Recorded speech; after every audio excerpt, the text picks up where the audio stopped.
রংপুর সরকারি city college আয়োজিত online ক্লাসে 2020-21 শিক্ষাবর্ষের একাদশ শ্রেণীর মানবিক এবং ব্যবসায় শিক্ষা ছাত্রছাত্রীদের অর্থনীতি ক্লাসে শুভেচ্ছা জানাচ্ছি আমি মোহাম্মদ জাহিদুল ইসলাম, প্রভাষক, অর্থনীতি, রংপুর সরকারি সিটি কলেজ।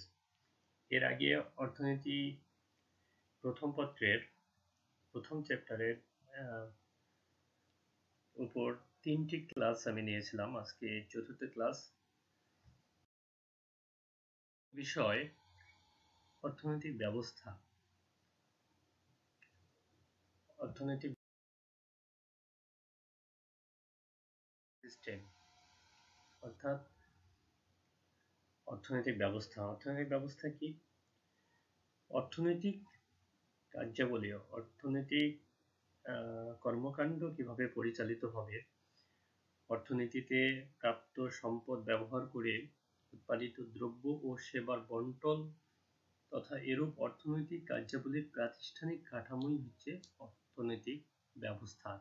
অর্থাৎ প্রত্যেক সমাজে বা দেশে মানুষের অর্থনৈতিক কার্যাবলীকে কেন্দ্র করে নানারূপ সামাজিক ও আইনগত রীতিনীতি গড়ে ওঠে।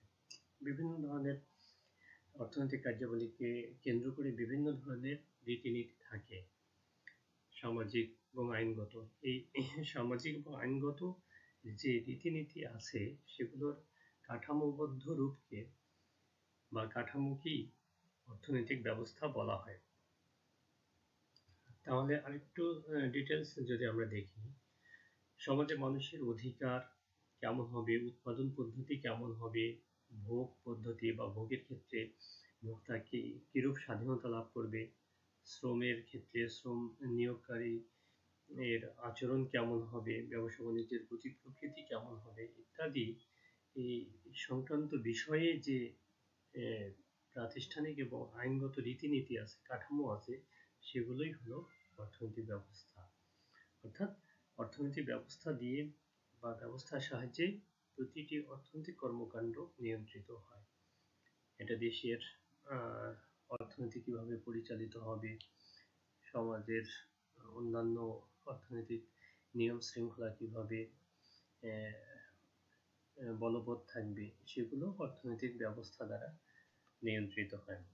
অর্থনৈতিক ব্যবস্থার কিছু বৈশিষ্ট্য আছে যেগুলো আমরা এখন দেখব। অর্থনৈতিক ব্যবস্থার বৈশিষ্ট্য কি? অর্থনৈতিক ব্যবস্থা দ্বারা সম্পদের মালিকানা নির্ধারিত হয়, অর্থাৎ সম্পদের মালিক ব্যক্তির হাতে থাকবে না রাষ্ট্রের হাতে থাকবে, এগুলো অর্থনৈতিক ব্যবস্থার মাধ্যমে নিয়ন্ত্রিত হয় বা নির্ধারিত হয়। 2 নম্বর হচ্ছে উদ্যোক্তা এবং ভোক্তার স্বাধীনতা সার্বভৌমত্ব নির্ধারণ। অর্থাৎ উদ্যোক্তা বিভিন্ন উদ্যোগ বা উদ্যোগের ক্ষেত্রে কতটুকু স্বাধীনতা ভোগ করবে, আবার ভোক্তা তার ভোগের ক্ষেত্রে কি পরিমাণ স্বাধীনতা লাভ করবে, তা অর্থনৈতিক ব্যবস্থা দ্বারা নির্ধারিত হয়। বাজার ব্যবস্থার প্রকৃতি। অর্থনৈতিক ব্যবস্থা সরাসরি বাজার ব্যবস্থার উপরে প্রভাব বিস্তার করে। কোনো অর্থনৈতিক ব্যবস্থা বাজার ব্যবস্থার মাধ্যমে পরিচালিত হয়, সম্পূর্ণ বাজার ব্যবস্থাকে উৎসাহিত করে। আবার কোনো অর্থনৈতিক ব্যবস্থা বাজার ব্যবস্থাকে রহিত করে বা বাজার ব্যবস্থার যে সিস্টেম, সেই সিস্টেমটাকে ব্রেক ডাউন করে।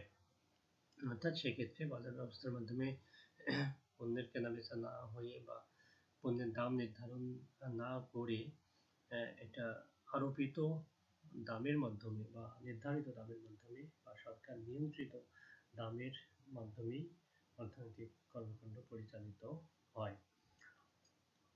তো মুনাফা অর্জনের বিষয় নীতি নির্ধারণ।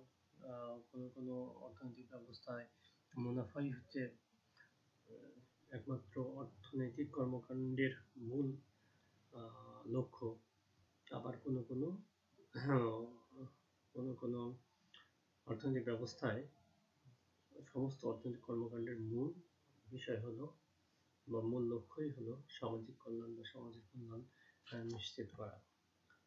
শ্রেণীহীন বা শোষণহীন সমাজ ব্যবস্থার লক্ষ্য নির্ধারণ, সামাজিক নিরাপত্তার স্বরূপ নির্ধারণ, অর্থাৎ সামাজিক যে নিরাপত্তামূলক কর্মকাণ্ড আছে সেগুলো কিভাবে পরিচালিত হবে, সেগুলো অর্থনৈতিক কর্মকাণ্ড দিয়ে পরিচালিত হয়। অর্থনৈতিক পরিকল্পনার জন্য কর্তৃপক্ষ নির্বাচন, অর্থাৎ অর্থনৈতিক একটা দেশের বা সমাজের অর্থনৈতিক কর্মকাণ্ড কিভাবে পরিচালিত হবে, কিভাবে অর্থনীতির প্রতিটি ক্ষেত্র নির্ধারিত হবে, নিয়ন্ত্রিত হবে, পরিচালিত হবে, তার জন্য যে কর্তৃপক্ষ নির্বাচন, সেটা কে পরিচালনা করবে, সেটা অর্থনৈতিক ব্যবস্থা দ্বারা নির্বাচিত হয় বা পরিচালিত হয়।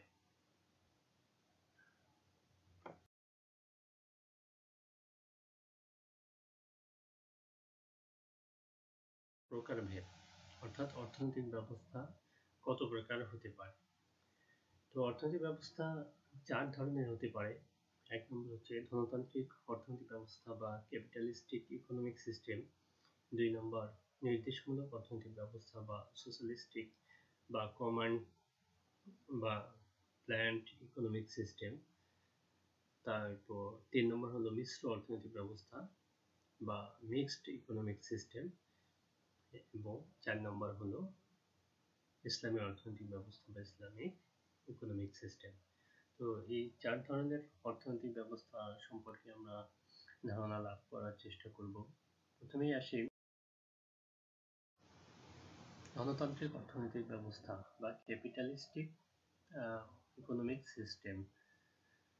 ফরাসি বিপ্লবের মাধ্যমে অর্থনৈতিক এই গণতান্ত্রিক অর্থনৈতিক ব্যবস্থার সূত্রপাত হয়। অ্যাডাম স্মিথ এবং তার অনুসারীরা এই ব্যবস্থার সমর্থক। তো যে আমরা জানি 1789 সালের আগে জমিদার প্রথার বা এই বৈষম্য প্রথার বিলোপের মাধ্যমে গণতান্ত্রিক চিন্তা চেতনার যে বিপ্লব, সেটি হলো ফরাসি বিপ্লব, যার মাধ্যমে মানুষের অর্থনৈতিক চিন্তা চেতনার বা সামন্তীয় চিন্তা চেতনার একটা আমূল পরিবর্তন ঘটে এবং এক সামন্তী ব্যবস্থার একটি উন্নত রূপ, ধনতান্ত্রিক অর্থনৈতিক ব্যবস্থার যাত্রা শুরু হয়। যদিও পরবর্তীতে নেপোলিয়নের মাধ্যমে এই অর্থনৈতিক ব্যবস্থা বাধাগ্রস্ত হয়, তারপরে ফরাসি বিপ্লবকেই বা ফরাসি বিপ্লবের মাধ্যমে এই অর্থনৈতিক ব্যবস্থার সূত্রপাত হয়, এটি বলা যায়। এবং অ্যাডাম স্মিথ ও তার অনুসারীরা এই ব্যবস্থার সমর্থক। তো ধনতান্ত্রিক অর্থনৈতিক ব্যবস্থা কি? এটি এমন এক ধরনের অর্থনৈতিক ব্যবস্থা বা অর্থ ব্যবস্থা যে অর্থনৈতিক ব্যবস্থা উৎপাদনের উপকরণগুলোর ব্যক্তিগত মালিকানা বিদ্যমান, অর্থাৎ যারা উৎপাদন করবে তাদের হাতে যে উৎপাদনের উপকরণ থাকে, সেই উপকরণগুলো মালিকানা ব্যক্তি পর্যায়ে থাকে এবং সরকারি হস্তক্ষেপ ব্যতিরেকে অবাধ দাম প্রক্রিয়ার মাধ্যমে বাজার ব্যবস্থা পরিচালিত হয়। সেই অর্থনৈতিক ব্যবস্থাকে ধনতান্ত্রিক অর্থনৈতিক ব্যবস্থা বলে। অর্থাৎ এই অর্থনৈতিক ব্যবস্থা কিভাবে সমাজের ব্যক্তিগত মালিকানা থাকবে, ব্যক্তির হাতে সম্পদের মালিকানা থাকবে, সরকারি কোনো হস্তক্ষেপ থাকবে না, অর্থাৎ সরকার কোনো কিছু চাপাই দেবে না, এবং বাজার প্রক্রিয়া, পণ্যের কেনাবেচাকে এইভাবে হবে বাজার প্রক্রিয়ার মাধ্যমে, বাজারে দ্রব্যের যোগান এবং চাহিদার মাধ্যমে, চাহিদার ক্রিয়া এবং প্রতিক্রিয়ায় নির্ধারিত দামে বাজারে দ্রব্যের যে দাম নির্ধারিত হবে, অর্থাৎ বাজার প্রক্রিয়ার মাধ্যমে দ্রব্যের কেনাবেচা হবে। এটি হলো সেই অর্থনৈতিক ব্যবস্থা যাকে আমরা ধনতান্ত্রিক অর্থনৈতিক ব্যবস্থা বলি। তো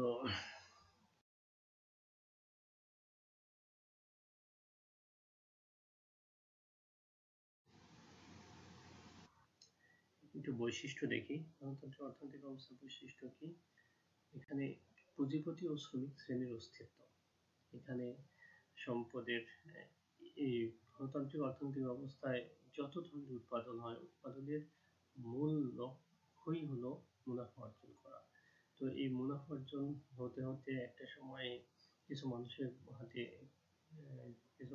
হাতে সম্পদের কেন্দ্রীভবন হতে শুরু করে, সম্পদ পুঞ্জীভূত হওয়া শুরু করে এবং হতে হতে একটা সময় তারা বিশাল অনেক পুঁজির মালিক হয়ে যায় এবং পুঁজিপতি হিসাবে আবির্ভূত হয় এবং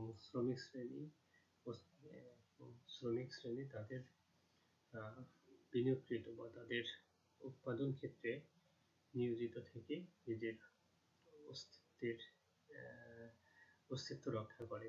অর্থাৎ এখানে পুঁজিপতি এবং শ্রমিক শ্রেণীর অস্তিত্ব লক্ষ্য করা যায়। বৃহদায়তন উৎপাদন ব্যবস্থা উৎপাদন সব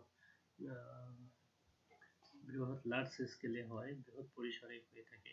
বিশেষ করে আমরা যদি উন্নত দেশগুলোর দিকে তাকাই তাহলে তাদের যে উৎপাদন ব্যবস্থা বলা যায় সব বেশি কম বেশি সবগুলোই বৃহৎ লার্জ স্কেলে উৎপাদিত হয়ে থাকে। সম্পদের ব্যক্তিগত মালিকানা, যেটি আগে দেখলাম আমরা সংজ্ঞায়, ভোক্তার সার্বভৌমত্ব। এখানে ভোক্তার সার্বভৌমত্ব অর্থাৎ তার যে ভোগের অধিকার, সে কি ভোগ করবে, কোন দ্রব্য ভোগ করবে, কোন দ্রব্য ভোগ করবে না, এক্ষেত্রে তার সিদ্ধান্ত নেওয়ার সর্বোচ্চ অধিকার রয়েছে এবং সে সিদ্ধান্ত নিতে পারে। এই জন্য বলা হচ্ছে এক্ষেত্রে ভোক্তার সার্বভৌমত্ব রয়েছে। স্বয়ংক্রিয় দাম ব্যবস্থা। স্বয়ংক্রিয় দাম ব্যবস্থা মানে এখানে যে এই ব্যবস্থায় যে ধরনের দ্রব্যের কেনা বেচা হয় সেটি কারো নির্ধারণ করে দেয়া যাবে না, শুধু তারা তাদের যে দাম ব্যবস্থা সেই বাজারে দ্রব্যের চাহিদা এবং যোগানের মাধ্যমে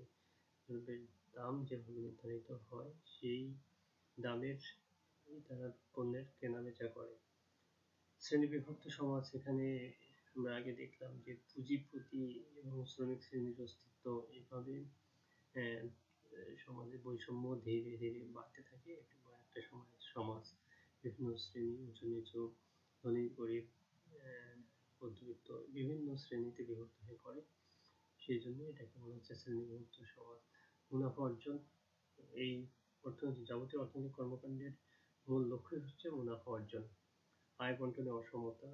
আয় বন্টনে এখানে পুঁজিপতি দিন দিন বা ধনী শ্রেণী দিন দিন বড়লোক হতেই থাকে এবং শ্রমিক শ্রেণী বা দরিদ্র শ্রেণী দিন দিন তাদের অসহায়ত্ব প্রকাশ পায় এবং তারা অসহায় হয়ে পড়ে। উৎপাদন ও পুঁজির কেন্দ্রীভবন। এখানে উৎপাদন মূলধন রপ্তানি। মূলধন রপ্তানি মানে এক দেশ থেকে আরেক দেশে মূলধন রপ্তানি হয়, বিনিয়োগ হয়ে থাকে, বিনিয়োগ করে থাকে পুঁজিপতিরা। সেই জন্য এটাকে বলা হচ্ছে বিনিয়োগ। মূলধন রপ্তানি। শিল্প পুঁজির সাথে ব্যাংক পুঁজির সমন্বয়। তো মোটামুটি এগুলো গণতান্ত্রিক অর্থনৈতিক ব্যবস্থা। আমরা জানি এখানে বেসরকারি খাতে উৎপাদন পদ্ধতি পরিচালিত হয় এবং বেসরকারি খাত একমাত্র মুনাফা অর্জনের লক্ষ্যেই কিন্তু উৎপাদন কার্য পরিচালনা করে। এক্ষেত্রে ব্যক্তি বা উদ্যোক্তার উদ্যোগ গ্রহণের স্বাধীনতা থাকে, অর্থাৎ ব্যক্তি কোন ক্ষেত্রে বিনিয়োগ করবে এক্ষেত্রে সে পূর্ণ স্বাধীনতা ভোগ করে। কখনো তবে এক্ষেত্রে এই স্বাধীনতা ভোগ করতে গিয়ে একই ধরনের দ্রব্য যখন সবাই উৎপাদন করতে যায় তখন অতি উৎপাদনের একটা সমস্যা দেখা যায় এবং বাজার ব্যবস্থা নিয়ন্ত্রিত হয়ে এবং এই সমস্যা অর্থাৎ যখন সবাই একই ধরনের দ্রব্য উৎপাদনের দিকে ঝুঁকে যায় তখন অতিরিক্ত উৎপাদনের সমস্যা দেখা যায় এবং বাজার ব্যবস্থা নিয়ন্ত্রিত হয়। এক্ষেত্রে স্বয়ংক্রিয় দাম ব্যবস্থার মাধ্যমে। অর্থাৎ স্বয়ংক্রিয় দাম ব্যবস্থা হলো সেটি যেখানে দ্রব্যের চাহিদা এবং যোগানের মাধ্যমে অর্থাৎ বাজার ব্যবস্থার মাধ্যমে দ্রব্যের দাম নির্ধারিত হয়, যেখানে কেউ দ্রব্যের দাম নির্ধারণ করে দেয় না। অর্থাৎ সাপ্লাই এন্ড ডিমান্ড অর্থাৎ চাহিদা এবং যোগান এর ক্রিয়া প্রতিক্রিয়ার মাধ্যমেই দ্রব্যের দাম নির্ধারিত হয়। তো ব্যবস্থা কেমন? এক্ষেত্রে ব্যক্তি পূর্ণ স্বাধীনতা ভোগ করে, অর্থাৎ ভোক্তার সামর্থ্যের উপর নির্ভর করে সামাজিক উৎপাদন তাদের মধ্যে বন্টন হয়। স্বয়ংক্রিয় দাম ব্যবস্থা বা অবাধ প্রতিযোগিতার ফলে ছোট ছোট উৎপাদনকারীরা দুর্বল হয়ে পড়ে। অর্থাৎ যাদের এক্ষেত্রে যাদের উৎপাদনের পুঁজি বেশি, যারা বড় উৎপাদনকারী তারা ক্রমান্বয়ে বড় হতেই থাকে এবং যারা ছোট উৎপাদনকারী তারা দুর্বল হয়ে পড়ে। এর ফলে শ্রেণী বৈষম্যের উদ্ভব হয় এবং সেটি আস্তে আস্তে শ্রেণী সংগ্রামে পরিণত হয়। শ্রেণী সংগ্রাম মানে শ্রেণীকে বিলোপ করার জন্য একটি বা শ্রেণীর অবসান ঘটানোর শ্রেণী বৈষম্যের অবসান ঘটানোর জন্য একটি সংগ্রাম বা লড়াই হলো শ্রেণী সংগ্রাম। সমাজে শক্তিশালী ধনী শ্রেণীর উৎপাদনে বেশিরভাগ সুফল ভোগ করে। মধ্যবিত্ত এবং দরিদ্র শ্রেণীর জনগণ ক্রমান্বয়ে এর সুফল, অর্থাৎ এক্ষেত্রে বেশিরভাগ যে উৎপাদনের বেশিরভাগ অর্থনৈতিক কর্মকাণ্ডের সুফলগুলো ধনিক শ্রেণী বেশি ভোগ করে। আমরা দেখি নির্দেশমূলক বা সমাজতন্ত্র অর্থনৈতিক ব্যবস্থা বা সোশ্যালিস্টিক ইকোনমিক সিস্টেম, অর্থাৎ এখানে গণতন্ত্রের অর্থনৈতিক ব্যবস্থার যে সমস্যাগুলো, এই যে কথা বলা হলো শ্রেণী বৈষম্যের ফলে কিভাবে শ্রেণী বৈষম্য বিলোপ করা যায়, এটা সমতা এবং ন্যায়ের ভিত্তিতে সমাজ প্রতিষ্ঠা করা যায়, যেখানে বৈষম্যের অবসান ঘটানো যাবে। সেই চিন্তা ভাবনা থেকে জার্মান অধিবাসী কার্ল মার্কস এবং তার বন্ধু ফ্রেডরিক এঙ্গেলস 1848 সালে কমিউনিস্ট ম্যানিফেস্টো প্রকাশ করে এবং এর মাধ্যমে মূলত সমাজতান্ত্রিক অর্থনৈতিক চিন্তা ভাবনা শুরু হয় এবং তাদের চিন্তা ভাবনার উপর ভিত্তি করে 1917 সালে ভ্লাদিমির ইলিচ লেনিনের নেতৃত্বে রুশ বিপ্লব সংগঠিত হয় এবং সমাজতান্ত্রিক দেশ হিসেবে প্রথম যাত্রা শুরু করে রাশিয়া। তো এই সমাজতন্ত্র অর্থনৈতিক ব্যবস্থা কি? সমাজতন্ত্র অর্থনৈতিক ব্যবস্থা এমন এক ধরনের আর্থ সামাজিক ও রাজনৈতিক ব্যবস্থা যেখানে দেশের অধিকাংশ সম্পদ ও উপাদানের উপর ব্যক্তিগত মালিকানার পরিবর্তে রাষ্ট্রীয় মালিকানা ও নিয়ন্ত্রণ বজায় থাকে। মুনাফা নয়, সামাজিক কল্যাণ নিশ্চিত করাই হলো অর্থ ব্যবস্থার মূল লক্ষ্য। সমাজতান্ত্রিক অর্থনৈতিক ব্যবস্থার সাথে গণতান্ত্রিক ব্যবস্থার বড় পার্থক্য হলো যে সম্পদের মালিকানা। গণতান্ত্রিক অর্থনৈতিক ব্যবস্থা সম্পদের মালিকানা ব্যক্তির হাতে, কিন্তু সমাজতান্ত্রিক অর্থনৈতিক ব্যবস্থা ব্যক্তির সম্পত্তির মালিকানা সরকারের হাতে। এবং গণতান্ত্রিক অর্থনৈতিক ব্যবস্থায় উৎপাদনের মূল লক্ষ্যই হলো মুনাফা অর্জন করা, কিন্তু সমাজতান্ত্রিক অর্থনৈতিক ব্যবস্থায় উৎপাদনের মূল লক্ষ্য হলো সামাজিক কল্যাণ নিশ্চিত করা। অর্থাৎ কিভাবে সামাজিক কল্যাণ নিশ্চিত করা যাবে, সেটি হলো এই অর্থ ব্যবস্থার মূল লক্ষ্য।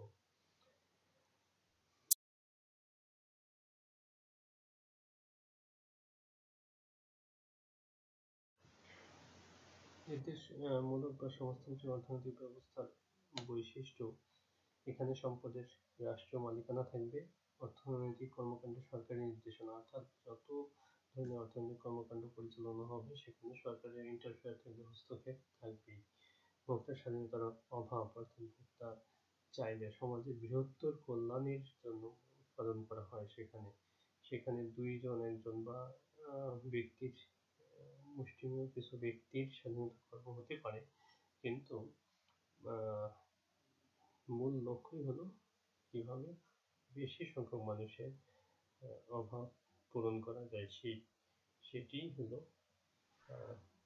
সেটি করতে গিয়ে একজন ভোক্তার স্বাধীনতা খর্ব হতে পারে।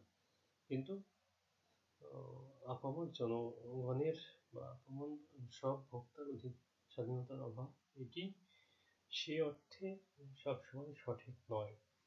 অবাধ প্রতিযোগিতার অবাধ প্রতিযোগিতা মানে এখানে রাষ্ট্রীয় পর্যায়ে যে প্রতিযোগিতা, এক সমাজের সাথে আরেক সমাজের, এক উৎপাদন ক্ষেত্রের সাথে আরেক উৎপাদন ক্ষেত্রে প্রতিযোগিতা চলে, কিন্তু ব্যক্তির পর্যায়ে এখানে প্রতিযোগিতার অভাব থাকে। ব্যক্তিগত মুনাফার অনুপস্থিতিতে এখানে ব্যক্তিগত উৎপাদন ক্ষেত্র থেকে ব্যক্তিগত মুনাফা করার কোনো সুযোগ নেই। সম্পদের সুষম বন্টন, এখানে বন্টন ব্যবস্থা অনেক ভালো, অনেক আধুনিক। এবং সমাজতান্ত্রিক অর্থনৈতিক ব্যবস্থার দুটি পর্যায় আছে। দুটি স্টেজ আছে, যেমন একটি হলো সমাজতন্ত্র বা সমাজতান্ত্রিক অর্থনৈতিক ব্যবস্থা, আর আরেকটি এর পরবর্তী ধাপ হলো সাম্যবাদী রাজনৈতিক অর্থনৈতিক ব্যবস্থা বা সাম্যবাদী রাজনৈতিক ব্যবস্থা। সমাজতন্ত্র এবং সাম্যবাদ। সমাজতন্ত্রে যে বন্টনটা তুলনামূলকভাবে যত সুষম করা যায়, সেই সুষম করার সুযোগ থাকে সেই পরিমাণ চেষ্টা করা যায়, কিন্তু সাম্যবাদী সমাজ ব্যবস্থা এটির সুযোগ কম। সামাজিক সমাজের নিরাপত্তা বা কল্যাণ কিভাবে নিশ্চিত করা যায়, সেটি হচ্ছে এই সমাজ ব্যবস্থার মূল লক্ষ্য। বেকারত্বের হার কম, এখানে বেকারত্বের সবার কথা চিন্তা করে, সমাজের কল্যাণের কথা চিন্তা করেই উৎপাদন করা হয়, সেজন্য সরকারি কর্মের ব্যবস্থা করার চেষ্টা করা হয়, সেজন্য বেকারত্বের হার এখানে তুলনামূলকভাবে কম, শ্রমিক শোষণের সুযোগ কম, বাণিজ্য চক্রের অকার্যকারিতার সুষম উন্নয়ন। এখানে সব উন্নয়ন ব্যক্তি থেকে এলাকার বিভিন্ন অঞ্চলে সুষম উন্নয়ন করার চেষ্টা করা হয়।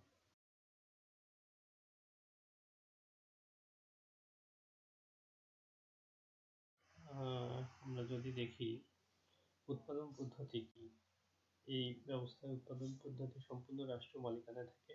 সমাজের কল্যাণের জন্য সমস্ত উৎপাদনের সিদ্ধান্ত গৃহীত হয়। এখানে উদ্যোক্তা ও ভোক্তার সার্বভৌমত্ব নয়, বাজার ব্যবস্থা সম্পূর্ণ রাষ্ট্র কর্তৃক নিয়ন্ত্রিত, অর্থাৎ রাষ্ট্র এখানে সম্পূর্ণ নিয়ন্ত্রণ করে, অর্থাৎ কোন দ্রব্য কি পরিমাণে উৎপাদন করা হবে, কার জন্য উৎপাদন করা হবে, সবকিছুই রাষ্ট্র নিয়ন্ত্রণ করে থাকে।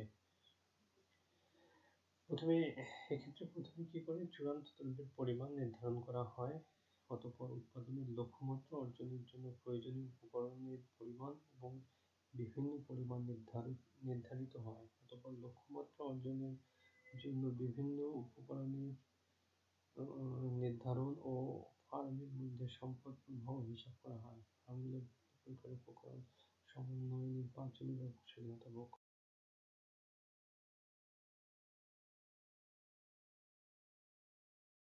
বন্টন পদ্ধতি যেমন, এখানে শ্রমিকদের কাজের পরিমাণ ও গুণাগুণ অনুযায়ী বন্টন করা হয়, অর্থাৎ কোন শ্রমিক কিভাবে পাবে, কতটুকু পরিমাণ পাবে তাদের মজুরি, সেটি অনুযায়ী সেটি কাজের পরিমাণ, সে কি পরিমাণ কাজ করে এবং কি মানের কাজ করে সেই অনুযায়ী তাকে দেওয়া হয়, বন্টন করা হয়। এর ফলে সমাজে আয় বন্টনের সামান্য অসমতার সৃষ্টি হয়। দাম ব্যবস্থা নির্দেশমূলক বা নিয়ন্ত্রিত হওয়ায় সম্পদের প্রবাহ ধনতান্ত্রিক সমাজের মতো একমুখী বা পুঁজিপতির মতো হয় না। সে কারণে এখানে সর্বহারা শ্রেণী অনুপস্থিত, অর্থাৎ এখানে পুঁজিপতি তৈরি হওয়ার বা গড়ে ওঠার সুযোগ থাকে না, কারণ বিভিন্ন ধরনের এখানে নিয়ন্ত্রণ থাকার কারণে এগুলো বা অর্থাৎ পুঁজিপতি বা সমাজে বৈষম্য হওয়ার সুযোগ তুলনামূলকভাবে কম থাকে। এই কারণে এখানে সর্বহারা শ্রেণী, অর্থাৎ যাদের কোনো কিছুই নেই, সেই ধরনের শ্রেণী অনুপস্থিত থাকে। আবার অঞ্চল ভিত্তিক যদি বন্টনটা দেখা যায়, তাহলে দেখা যাবে যে বিভিন্ন আঞ্চলিক উন্নয়নের মধ্যে কোনো প্রকার বৈষম্য লক্ষ্য করা যায় না। অর্থনৈতিক সম্পদের সামাজিক ও আঞ্চলিক বন্টন এক্ষেত্রে।